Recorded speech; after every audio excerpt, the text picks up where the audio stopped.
Drifting games on the Nintendo Switch have been around, but are more on the low end of the indie pool. While I did enjoy Drift Legend, it didn't quite fill that itch for a quality drifting sim. There have been drifting options in other games, but nothing really focused just on drifting.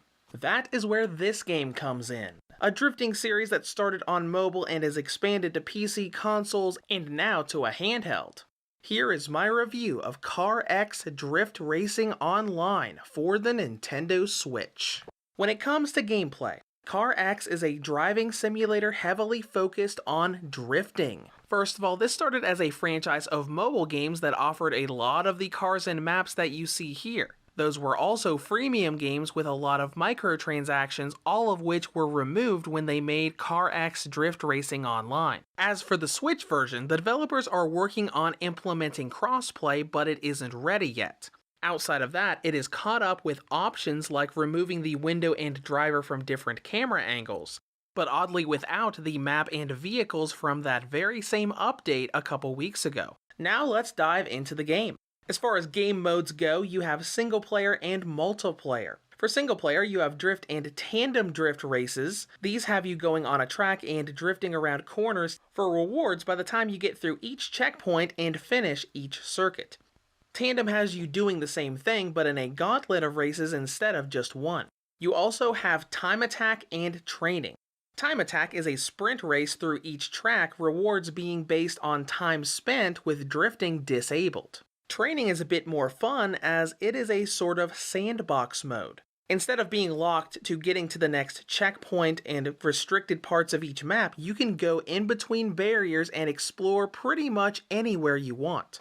Diving into multiplayer is just like training with the sandboxy exploration, but it allows you to explore the maps and drift around with other players. Multiplayer also gives you rewards for drifting, being an option for more money and experience in a single session with the exploration versus being locked to the circuit track area of single player. Then we have the garage and roster of vehicles. This franchise has real-world cars, but due to not licensing them, they are named a bit differently. For example, the Mitsubishi Eclipse 2G is called the Solar.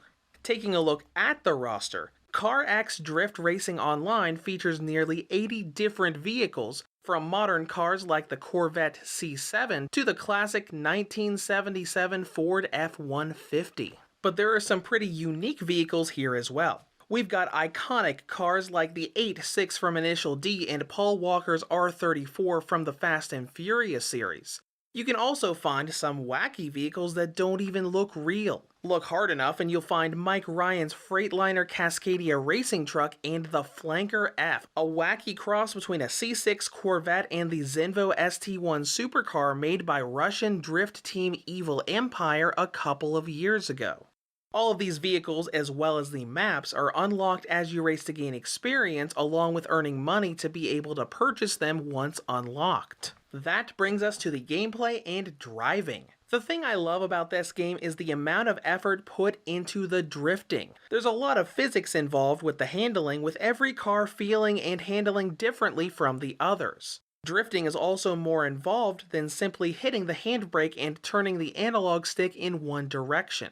Depending on your vehicle, engine, and customization, you have to drift around corners, constantly moving and changing the sensitivity and pressure on the analog sticks to maintain the drift.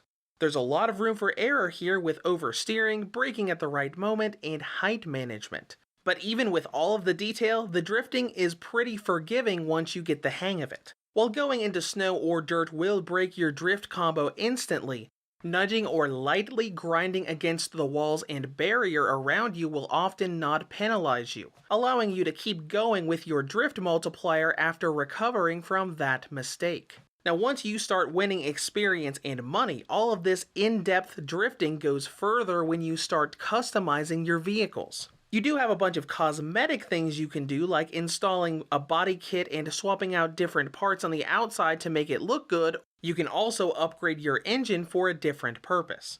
At first, you'll only have a few engines you can use to change various statistics. But once you do enough to hit level 11, you can buy the Ultimate Engine, which opens up a massive amount of tweaking you can do to each vehicle. Once bought, you can start to adjust the slider bars for your suspension, wheels, engine, transmission, and brakes to customize your experience. Suspension has the most you can tweak, giving you the ability to modify damper bump, sprint length, camper, roll bar, and even the Ackerman angle, the latter of which is incredibly useful for creating a high angle drift by letting your front tires turn at a 90-degree angle. This customizable engine opens up all vehicles to different and easier handling for higher scores. But getting to this point will take time. CarX is a game you're meant to play in small bursts as it can get a bit grindy. At the start of the game, it feels that way as you learn how the drifting works, struggling to even get a bronze medal on the earlier maps. But it will eventually balance out. Once I got a Class 2 vehicle, it became easier to get a silver medal, and upon hitting level 11 and unlocking that ultimate engine, it became incredibly easy to get access to a vehicle to start getting gold on nearly every map. At that point, the ease of getting experience and money continues as you go on, at least until level 15. At that point, I'd found the time trial in the West Coast Arena map that can easily net you $100,000 to $300,000 for a 30-second race, making pretty much any vehicle in the entire game a very easy thing to grab.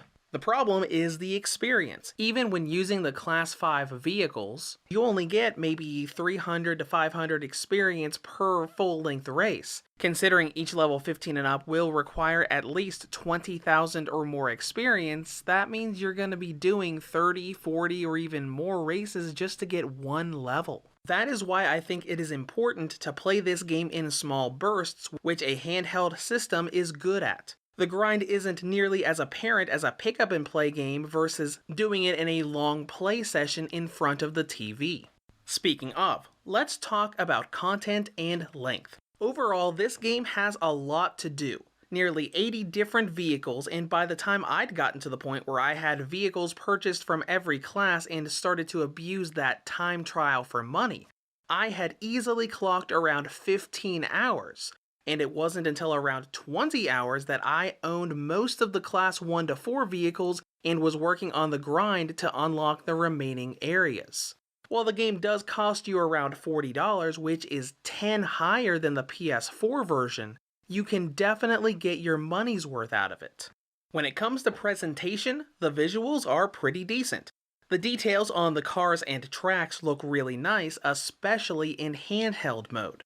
This level of detail is even easier to take a look at and enjoy during the Gran Turismo-esque cinematic replays you can view at the end of each race. The main blemishes on performance are small frame drops during certain stages. This doesn't really happen often during the day, but when driving on the Castle Road map or the night versions of many of the others, there are some small dips into the mid to high 20s. Not enough to really cause a problem, but they are noticeable. With all of that out of the way, let's dive into battery life. On the original model, CarX Drift Racing Online has a battery range of 2 hours and 55 minutes up to 3 hours and 50 minutes. The Nintendo Switch Lite gives it a range of 3 hours and 8 minutes up to 4 hours and 22.